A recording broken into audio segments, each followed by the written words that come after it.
Captain Hana gripped the controls of her transport ship as it flew through the dangerous asteroid field. Her knuckles were white, but her hands stayed perfectly steady, even as massive rocks the size of buildings spun past her ship at deadly speeds. The other pilots in the galaxy would have been screaming in terror by now. But Hana just smiled a cold smile that would have made any alien run away in fear. Behind her sat 20 of Earth's most dangerous soldiers. Their faces were calm and relaxed, like they were going to a picnic, instead of the most important meeting in galactic history. Lieutenant Minho was cleaning his rifle for the 10th time that day, while Sergeant Yuna read through the mission files on her tablet. None of them looked worried about flying through space that killed most alien pilots just by existing. The Galactic Council had finally agreed to meet with humans after 3 long years of war that had destroyed entire star systems and left billions dead. The aliens were tired of losing every single battle they fought against these terrifying creatures from the Deathworld called Earth. Now they wanted to talk about peace, but everyone knew this meeting could just as easily start an even bigger war. Hana looked at her scanner and saw the meeting place ahead. Koreth Station was built inside a dead moon that had been hollowed out and turned into a massive diplomatic center. It was supposed to be neutral ground where different species could meet safely, but nothing felt safe when humans were involved. The station was huge enough to hold 1 million beings, and it floated in empty space like a metal planet. As her ship got closer, Hana could see dozens of alien vessels keeping their distance from her transport. They were afraid to get too close to the human ship, even though this was supposed to be a peaceful meeting. She could almost feel their terror through the cold vacuum of space. These aliens had heard the stories about what humans could do, and they believed every terrifying word. The docking process was supposed to be simple, but the alien traffic controller's voice was shaking so badly that Hana could barely understand the landing instructions. She guided her ship into the docking bay with the same casual skill that would have impressed alien pilots if they weren't too scared to watch. The landing was so smooth it felt like they had never been moving at all. When the ship's door opened, Lieutenant Minho stepped out first. His hand rested casually on his weapon, but he moved with the fluid grace of a predator that could strike faster than the eye could follow. Behind him came the rest of the human team, each one radiating the same deadly calm that marked all children of Earth. They walked like they owned the universe, and in many ways they did. The docking bay was enormous, but it felt empty because most of the alien workers had fled when they heard humans were coming. The few brave souls who stayed to do their jobs kept their distance and avoided making eye contact. They had all heard what happened to aliens who looked at humans the wrong way. Some said the humans could kill with just a glance. Sergeant Yuna noticed a group of young alien maintenance workers hiding behind some cargo containers. She gave them a small wave and a smile that was meant to be friendly, but the youngsters nearly fainted from terror. What they saw was not friendliness, but the casual confidence of an apex predator that could tear them apart without breaking a sweat. The human team walked through the station's corridors like they were taking a pleasant stroll. The hallways were wide enough for the largest alien species to move comfortably, but they seemed narrow when filled with human presence. Other beings pressed themselves against the walls as the delegation passed. Some covered their eyes as if looking at humans might kill them. Ambassador G1 led the group with the same diplomatic training that had served Earth well in peaceful negotiations, but her movement pattern screamed danger to every alien instinct. She had been chosen for this mission because she could speak 17 alien languages and had studied xenopsychology for 20 years.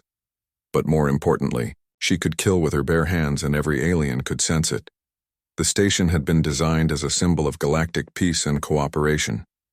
Ancient stone walls were covered with beautiful carvings that told the story of thousands of years without major wars between species. The artwork showed different aliens working together, trading knowledge and building a better future for everyone. But all of that had changed when humans arrived in the galaxy. Children of various species hid behind their parents as the human delegation passed through the common areas. Some had never seen humans before, and only knew them from the terrifying stories their parents whispered at night. These were stories of beings who could survive in environments that would kill anyone else in minutes, and who fought wars with a brutality that made even the most violent species sick. The meeting chamber was at the heart of the station, and it was massive enough to hold representatives from every species in the galaxy. The ceiling stretched up so high it disappeared into shadows, and the walls were lined with viewing galleries where thousands of beings could watch the proceedings. The chamber had been built to inspire awe and respect. But today it just felt like a tomb. As they entered the great hall, Hana could see alien representatives from dozens of different worlds. Some looked like giant insects, while others resembled walking plants or living crystals. They came in every size and shape imaginable, but they all had one thing in common. They were all terrified of the 20 humans who had just walked into their sacred meeting place. The seating arrangement had been planned for months with careful attention to each species, social customs, and physical needs. But no one had known how to prepare for humans. Every chair looked too fragile to hold beings who had evolved on a world where gravity could crush most aliens, and every surface seemed too delicate for creatures who could accidentally break things just by touching them. Representative Kyung-ho from the Terran Defense Force took his assigned seat, and the reinforced chair creaked under his weight. Even though he was considered small by human standards, his casual movement as he sat down generated enough force to shatter the bones of most species in the galaxy, but he moved with such control that he looked almost gentle. The other humans spread out through the chamber, taking their designated positions with military precision. Each one was a diplomat, scientist, or cultural expert, but they were also soldiers who had survived the worst war in galactic history. Their presence changed the entire atmosphere of the room from one of hope and cooperation to one of barely controlled violence. Ambassador Jiwon stepped up to the speaker's platform that had been built to accommodate beings from every known species. Her footsteps echoed through the silent chamber as thousands of alien eyes watched her every movement. She represented not just Earth, but the entire human species, and everyone in the room knew that her words could determine whether the galaxy would have peace or face total destruction. The moment had finally arrived when the children of the Deathworld would speak to the civilizations they had been fighting. The meeting of Deathworld Titans was about to begin, and nobody knew if the galaxy would survive what came next. The silence stretched on, as species that had ruled space for millions of years waited to hear what the most dangerous predators in the universe had to say about peace. 3 years earlier, Commander Tyke was having what he thought would be a boring day, exploring empty space near the edge of human territory. His ship, the UES Horizon, was on a routine patrol mission, looking for new planets that might be suitable for human colonies. The crew was relaxed, and most of them were playing cards or reading books when the sensors started screaming about something very strange. Lieutenant Sora was monitoring the long-range scanners when she detected a massive energy signature that didn't match anything in their databases. The readings were completely alien, but they showed clear signs of advanced technology and what looked like a ship in serious trouble. Commander Tyke made the decision that would change galactic history forever. He ordered his crew to investigate and offer assistance. The alien vessel was unlike anything humans had ever seen before. It looked like someone had grown a ship instead of building it with organic curves and surfaces that seemed to pulse with their own inner light. The hull was made of some kind of living metal that shifted colors as they watched, and the whole thing was about 3 times larger than any human ship they had ever built. As they got closer, the sensors showed that the alien ship was badly damaged and losing power fast. There were life signs aboard, but they were getting weaker by the minute. Commander Tyke didn't hesitate for even a second. He ordered his crew to prepare for a rescue operation, even though they had no idea what kind of beings they might find inside the strange vessel. The aliens were called Villani, and they were the most peaceful species in the galaxy. They had never known war or violence beyond minor disagreements over trading routes. Their entire civilization was built around commerce and cultural exchange, and they had been exploring space for over 2,000 years without ever meeting anything that wanted to hurt them. Captain Mirai of the Villani trading vessel Soft Whisper had been unconscious when the humans first boarded her ship. She woke up to find strange bipedal creatures moving through her corridors with a fluid grace that made her survival instincts scream in absolute terror. These beings moved like predators, born and bred for hunting and killing, and every step they took radiated barely contained violence. Dr. Kyung was the first human the Villani captain actually saw up close. The ship's medical officer was trying to be as gentle as possible as she examined The injured alien, but even her softest touch left bruises on Captain Mirai's fragile skin. The Volani had evolved on a low-gravity world with no dangerous predators, and their bodies were as delicate as flower petals.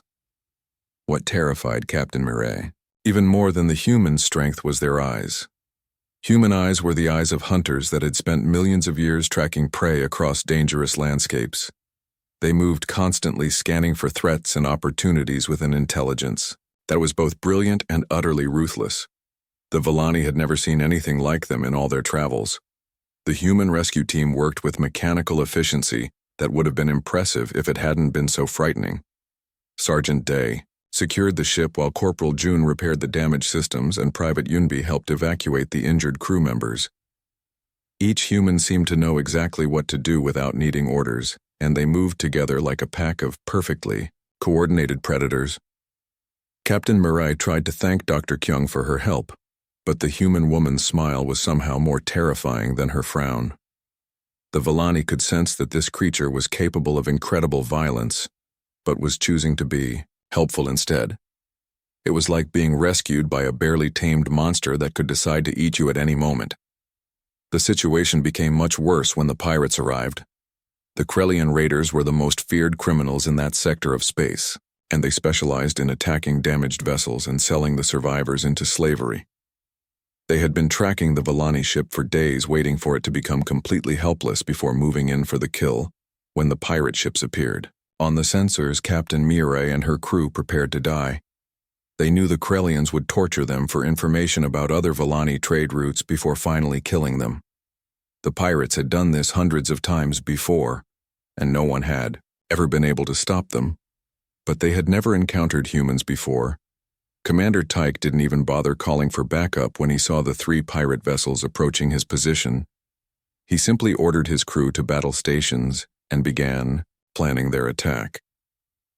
The human response was so fast and efficient that the pirates didn't even have time to send a surrender signal before the first shots were fired. The space battle lasted exactly 14 minutes and 37 seconds. The human ship moved through the pirate formation like a shark swimming through a school of fish. Every shot was perfectly aimed and every maneuver was calculated to cause maximum damage while avoiding any return fire. The pirates had superior numbers and heavier weapons, but they might as well have been throwing rocks at a hurricane. Sergeant Day led the boarding party that captured the pirate flagship. Moving through the enemy ship in full combat gear, he looked like death itself, walking through the corridors. The pirates tried to fight back, but they were used to dealing with peaceful traders, not apex predators who had evolved on a world where everything was trying to kill them. The pirate captain was a massive Krellian warrior who had never lost a fight in his entire career. He stood over 3 meters tall and weighed as much as a small vehicle. His natural armor could stop most energy weapons and his claws could cut through steel. But when Sergeant Day grabbed him by the throat and lifted him off the ground, the pirate captain discovered what real fear felt like. Captain Mirai watched in horrified fascination as the human sergeant ended the pirate threat with his bare hands. The violence was swift and efficient without any wasted motion or unnecessary cruelty. It was the kind of perfect lethality that could only come from a species that had been shaped by millions of years of constant warfare against a hostile environment. When the battle was over, the human crew returned to their rescue operation as if nothing unusual had happened. They finished repairing the Volani ship, helped transfer the injured to their medical bay, and even shared some of their food supplies with their new alien friends. But Captain Mirai and her crew could not forget what they had witnessed. The news of this first contact spread through Volani space, faster than light-speed communication systems could carry it. Within days, every major civilization in the galaxy had heard about the terrifying new species that treated deadly space pirates like minor inconveniences. The humans had introduced themselves to galactic society by casually demonstrating that they were the most dangerous beings anyone had ever encountered. What made the story even more frightening was that the humans seemed genuinely confused by the aliens' reaction to their rescue operation. They had simply done what any decent person would do when they found someone in trouble. But their casual display of overwhelming violence had shattered the Volanis' entire worldview and introduced a new kind of fear to the galaxy. The Galactic Council received Captain Mirai's report with growing horror as they realized that they were no longer the dominant forms of life in their own galaxy. These humans were not just another spacefaring species, they were apex predators who had somehow developed intelligence and technology while remaining the most lethal hunters the universe had ever produced. Ambassador. Jiwon remembered reading that first contact report as she prepared for today's meeting. The fear in Captain Mirai's words had been the beginning of 3 years of war that had nearly destroyed galactic civilization. Now she stood ready to address the same council that had declared war on humanity based on that single terrifying encounter with the children of Earth. Admiral Hyan of the Council Defense Force was the first alien leader brave enough to speak the words that everyone was thinking. If they could not defeat these Deathworld predators, then perhaps they should learn from them instead. The galaxy faced threats that their peaceful evolution had never prepared them to handle, and they had just discovered the perfect teachers. The silence in the great chamber stretched on for long minutes as thousands of alien minds wrestled with a concept that went against everything they believed about civilization. For millions of years, the galaxy had been built on cooperation, trade, and peaceful coexistence, but now they were being asked to embrace the children of violence itself. Ambassador Jiwon rose from her seat and walked to the speaker's platform with the same fluid grace that had terrified aliens for 3 years. But now her movement seemed less threatening and more protective.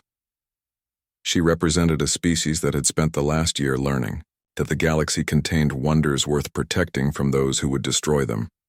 The proposal she presented was radical, beyond anything the Council had ever considered.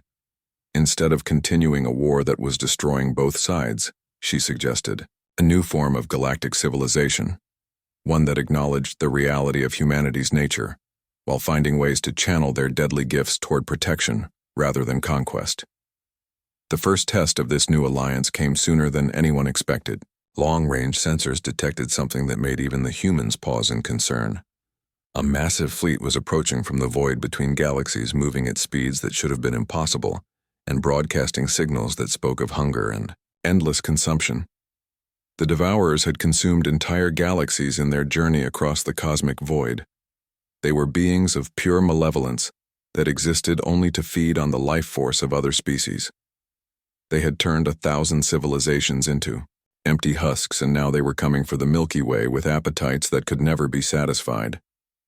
Captain Minseo commanded the first joint fleet in galactic history. Human warships flew alongside alien vessels in formations that would have been impossible just weeks earlier. The aliens provided advanced technology and superior numbers, while humans contributed tactical expertise and a level of aggressive determination that could turn any battle.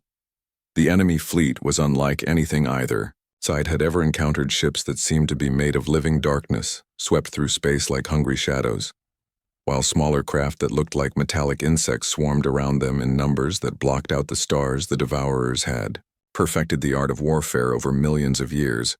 Lieutenant Hyunsu piloted his fighter through the enemy formation, while alien wingmen struggled to keep up with his aggressive flying style. The partnership was awkward at first, but desperation made for quick learning as both sides realized they needed each other to survive the onslaught. The battle raged across multiple star systems as the joint forces tried to slow the Devourer advance. Human boarding parties fought through environments that would have killed most aliens instantly, while alien support ships provided the firepower needed to crack the invaders. Advanced Defenses, Sergeant Yunji, led a mixed squad of human marines and Keltharian shock troops through the corridors of a captured Devourer vessel. The aliens had finally learned to appreciate human combat skills when they saw them used against a common enemy instead of against themselves.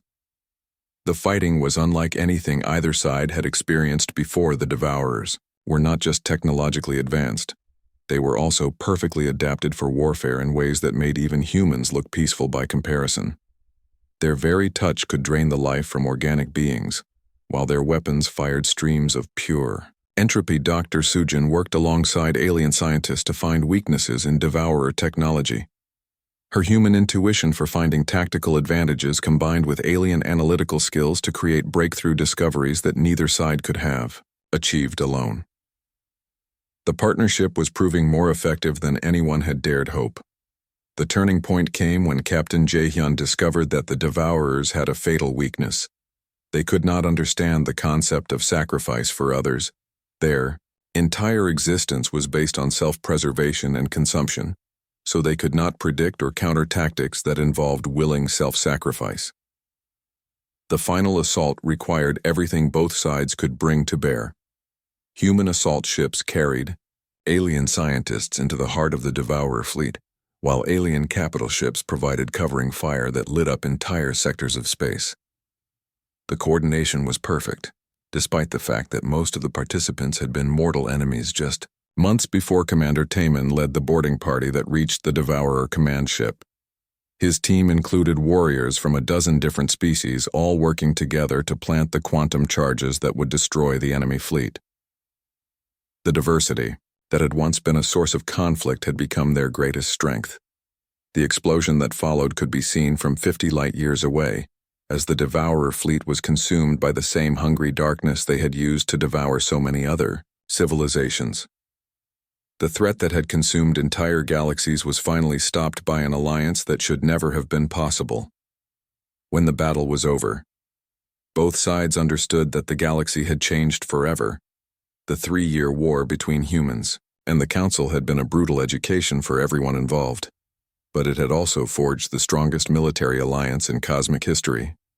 Admiral Sunwoo stood on the bridge of her flagship and looked out at the mixed fleet that surrounded her. Human ships flew in formation with vessels from dozens of different worlds, and for the first time in years, she felt something that might have been peace. The victory celebration on Korath Station brought together beings who had been trying to kill each other just weeks before human soldiers shared drinks with Keltharian warriors, while Volani traders swapped stories with Terran merchants. The transformation was so complete it seemed almost miraculous. Ambassador Jiwan watched alien children playing with human children in the station's garden areas and realized that fear had been replaced by something much more powerful. Trust was growing between species that had thought such cooperation was impossible. The galaxy now had protectors, who understood that some threats required the kind of response that only Deathworld predators could provide. The humans were no longer the monsters hiding in the dark corners of space. They were the guardians standing watch against the things that lurked in the spaces between stars. General Wanho established the new Joint Defense Command, with representatives from every species that had survived the war. The humans would provide the tactical expertise and fighting spirit, while the aliens contributed technology resources and the kind of civilized wisdom that came from millions of years of peaceful development. The meeting of Deathworld Titans had not destroyed galactic civilization. Instead, it had given that civilization the strength to survive anything the universe could imagine. The children of Earth had found their purpose as protectors rather than conquerors, and the galaxy was safer because of it. Years later, when new threats emerged from the cosmic void or from dimensions beyond normal space, the response was always the same.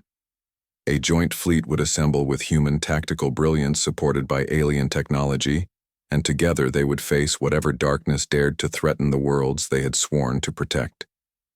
The universe had learned that some problems required solutions that could only come from a species that had evolved in hell and emerged as angels of war. The meeting of Titans had become the foundation of a new age where the galaxy's greatest predators had become its most devoted guardians. When news of the human encounter reached the Galactic Council headquarters on Zentara Prime, panic spread through the ancient halls faster than wildfire. The emergency session was called within hours, and representatives from hundreds of worlds abandoned their normal duties to attend what many believed would be the most important meeting in galactic history. High Chancellor Veltar of the Zentaran Republic had lived for over 400 years and had seen every kind of crisis the galaxy could produce, but nothing had prepared him for the reports coming from Volani space. These humans were not just another aggressive species. They were something far worse. They were perfect predators who had somehow developed advanced technology. The first emergency debate lasted for 3 straight days as species after species shared their analysis of the human threat. The Keltharian Empire brought military experts who had studied every known form of warfare. The Christine Collective provided psychological profiles that painted humans as barely controlled monsters. The Hive networks offered biological data that made everyone in the chamber feel sick with fear. General Thekran of the Keltharian Imperial Fleet stood before the assembled representatives with his forearms crossed in a gesture of absolute certainty.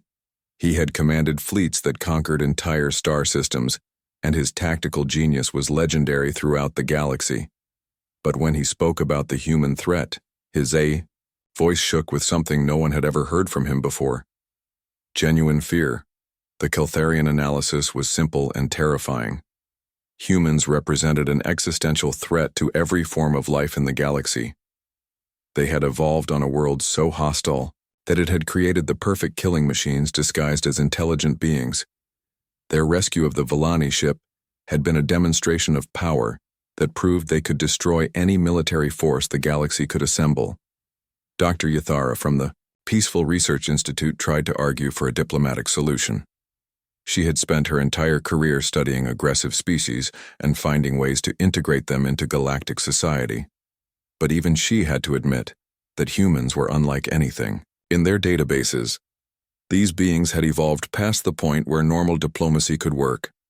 The vote was almost unanimous when it came. 27 different species agreed that humanity represented a clear and present danger that had to be eliminated before they could spread beyond their home system. Only 3 small colonies voted against the war resolution, and they were quickly overruled by the major powers who controlled galactic policy. Admiral Sun Wu received the declaration of war while she was having breakfast in her quarters on Luna Base. The message had traveled across half the galaxy to reach Earth, and it contained the official statement that humanity was now considered an enemy of all civilized life. She read it twice then, calmly poured herself another cup of coffee. The human response was not what the aliens expected. Instead of panic or desperate pleas for mercy, Earth simply began preparing for war. Admiral Sun Wu called an emergency meeting of the Terran Defense Council, and within 6 hours every human military unit in known space had received new orders. What the aliens did not understand was that humans had been preparing for interstellar war since the day they first looked up at the stars. Every human child grew up knowing that space was dangerous and that Earth might someday have to fight for its survival. The declaration from the Galactic Council was not a surprise. It was confirmation of what humans had always expected. The Keltharian Empire assembled the largest military fleet in galactic history, over 300 warships from dozens of different species, all equipped with the most advanced weapons technology available. Their commanders were confident that sheer numbers would overwhelm these primitive Deathworlders who had barely begun to explore. Space Captain Bora commanded the human patrol squadron assigned to the Proxima system. Her 12 ships were conducting routine exercises when the massive alien fleet dropped out of hyperspace. The odds were 25-1 against the humans, but Captain Bora just smiled the same cold smile that had terrified aliens across the galaxy. The Battle of Proxima became the stuff of nightmares for every alien military academy that survived the war. What should have been a quick demonstration of superior firepower turned into a massacre that redefined what space combat could look like. The human ships moved through the alien formation like dancers performing a deadly ballet. Admiral Kethmos of the Keltharian fleet had fought in over 50 major battles and had never experienced anything like what happened at Proxima. The human vessels performed maneuvers that should have killed their crews with acceleration forces, but somehow, the pilots kept fighting while pulling turns that would liquefy most alien bodies.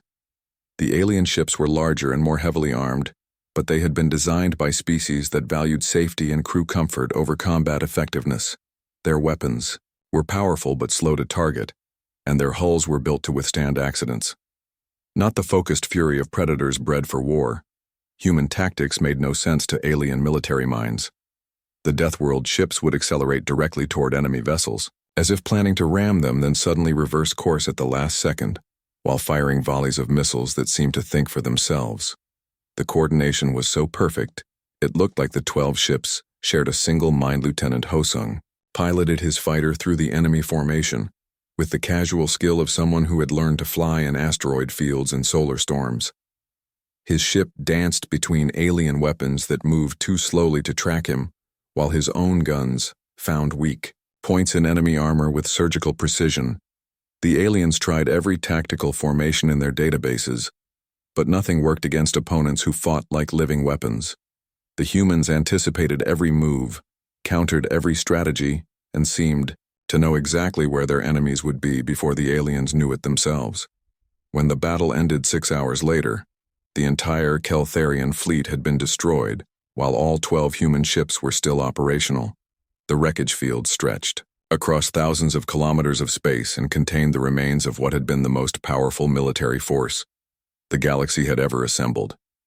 Captain Bora sent a simple message back to Earth: mission accomplished, enemy fleet eliminated all, human vessels returning to base. The casual tone of her report somehow made the victory even more terrifying to anyone who intercepted the transmission. News of the disaster spread through Council space faster than their fastest ships could travel. Species that had never known defeat suddenly understood what it meant to face an enemy that was genuinely superior in every aspect of warfare. The calls for immediate surrender began within hours of the first reports. But the war was just beginning. The humans had proven they could win battles, but now they had to prove they could win a war against an entire galaxy. The next phase would test both sides in ways that no one could have imagined. General Wanho began planning the human response to what would surely be an escalation from the surviving Council forces. He knew that Earth faced enemies on every side, but he also knew that his species had advantages that no alien military analyst could truly understand. The galaxy was about to learn what happened when you declared war on a Deathworld, and its children were ready to remind the universe why they had earned their reputation as the most dangerous predators ever to reach for the stars. 3 years of constant warfare had taught the galaxy a terrible lesson about what happened when evolution had unlimited time and unlimited pressure to create the perfect predator. Dr. Narai stood before the emergency session of the Galactic Council, knowing that her words might be the last chance to prevent the complete destruction of civilized space. The Great Assembly Hall was packed with representatives from every surviving species in the galaxy. Many of their worlds had been turned into battlefields where human forces demonstrated new forms of warfare that defied everything. The aliens thought they knew about combat. The fear in the chamber was so thick it could be cut with a knife. Dr. Narai was Earth's leading expert on alien biology, and she had spent the last year studying every species that had declared war on humanity. Her research had revealed something that chilled her to the bone. The aliens were not evil or stupid. They were simply the product of evolution that had never faced a serious challenge. She began her presentation with a simple hologram of planet Earth floating in the center of the chamber.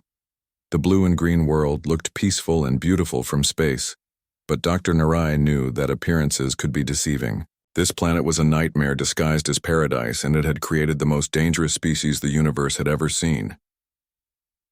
The first shock came when she revealed Earth's basic environmental data. The gravity was nearly twice what most species could survive, and the atmospheric pressure would crush beings from low-gravity worlds. The temperature swings were extreme enough to kill most aliens within hours, and the weather patterns regularly generated storms that could flatten entire cities. But the real horror was not the macro environment. It was the microscopic warfare that shaped every aspect of life on the Deathworld. Earth was covered in organisms that had been locked in an evolutionary arms race for over 3 billion years. Every form of life on the planet was either predator or prey, and usually both at the same time. The bacteria alone would have wiped out most galactic civilizations within days. Human bodies hosted trillions of microorganisms that existed in a delicate balance of cooperation and competition. Many of these tiny life forms produced toxins that could kill alien species in minutes, but humans had evolved alongside them and turned them into allies. Dr. Nare showed images of Earth plants that looked innocent enough until she explained their defense mechanisms. Some produced chemicals that would dissolve alien flesh, while others generated electrical charges strong enough to stop a Keltharian heart. Many Earth flowers were more dangerous than the deadliest weapons in the galactic arsenal. The animal life was even worse. The oceans contained predators that could swallow alien spacecraft whole, while the land was home to creatures that hunted in packs with intelligence that rivaled most galactic species. Even the smallest Earth animals possessed reflexes and strength that made them dangerous to beings from peaceful worlds. Humans had not just survived in this nightmare environment, they had conquered it completely. They had climbed to the top of the most competitive food chain in the known galaxy, and then developed intelligence advanced enough to reach for the stars. Their evolution had been guided by 4 billion years of constant warfare against everything around them. The aliens began to understand why human children played games that would be considered advanced military training. By most species, human entertainment involved simulated combat scenarios that taught tactical thinking and quick decision-making from an early age. What humans called sports were actually conditioning exercises that prepared young predators for a lifetime of competition. Dr. Narai explained that human physical capabilities were the result of surviving on a world where weakness meant death. Their muscle density was 3 times higher than most species could achieve, even with artificial enhancement. Their bone structure could withstand impacts that would shatter alien skeletons, and their reaction times were measured in milliseconds. The cardiovascular system of a human could pump blood through arteries under pressure that would burst the hearts of most galactic species. Their lungs could process oxygen from atmospheres that were toxic to other life forms, and their digestive systems could break down substances that were literally poisonous to alien biology. But the most terrifying aspect of human evolution was their brains. The neural pathways had been optimized for split-second decision-making in life or death situations. Human minds could process combat data and tactical information faster than most military computers, while simultaneously planning multiple contingency strategies. General Wanho took the stage next to explain human military doctrine to an audience that was already reeling from the biological revelations. What aliens called impossible tactics were simply the natural result of training soldiers who had been raised in an environment where hesitation meant immediate death. Human military training started in childhood with games and sports that taught coordination, balance, and competitive thinking. By the time they reached military age, humans had already spent years learning to move, fight, and think like warriors. Most alien species began military training as adults and never developed the instinctive responses that humans considered normal. The weapons technology was another shock to the alien representatives. Humans had designed their tools of war to function in the same hostile environment that had shaped their evolution. Human weapons worked in extreme temperatures, could function underwater or in vacuum, and were built to be operated by beings with superhuman strength and reflexes. What terrified the aliens most was that humans were still holding back their true capabilities. The 3 years of galactic war had been fought with export versions of human military equipment designed for use by weaker species. The weapons that humans actually used to fight each other were far more deadly than anything they had deployed against alien forces. Dr. Narai displayed recordings of human military exercises that showed soldiers performing feats that alien warriors could not match even while wearing powered armor. Human infantry could march for days without rest, carry equipment loads that would cripple most species, and fight effectively in environments that would kill their enemies just by existing. The tactical doctrine was equally alien to galactic military thinking. Humans planned for massive casualties and continued fighting even when their forces were reduced to a fraction of their original strength. Most alien armies surrendered when they lost 20% of their forces, but humans had won battles after losing 90% of their troops. General Wanho explained that human strategy was based on the assumption that war was a natural state, and peace was just a temporary pause between conflicts. This mindset was incomprehensible to species that had evolved in stable environments where cooperation was more important than competition. The psychological profiles were the final nail in the coffin of alien resistance. Humans formed emotional bonds with their fellow soldiers that made them willing to die for each other, but they also possessed a cold, calculating intelligence that could make tactical decisions based purely on mathematical probability. When Dr. Narai finished her presentation, the chamber was silent as thousands of alien minds struggled to process what they had learned. They were not fighting another civilization. They were fighting the end result of the most hostile evolutionary pressure cooker in the known galaxy. The humans sitting in the diplomatic section looked exactly like the monsters that Dr. Narai had described, but they also looked like beings who might be reasoned with. The contradiction was maddening to alien minds that could not understand how such perfect predators could also be capable of mercy and cooperation. Ambassador Jiwan watched the alien faces around her and saw the exact moment when they finally understood what they had been fighting. The fear was still there, but it was mixed with something new, a grudging respect for beings who had survived impossible odds and emerged as the ultimate winners. The galaxy had spent 3 years learning to fear humanity, but now they were beginning to understand that this fear might be the key to their own survival. The universe was full of threats that their peaceful evolution had never prepared them to face, and they had just discovered the perfect allies. The meeting was about to take a turn that no one had expected, as both sides realized that the greatest threat to galactic civilization might not be the humans after all.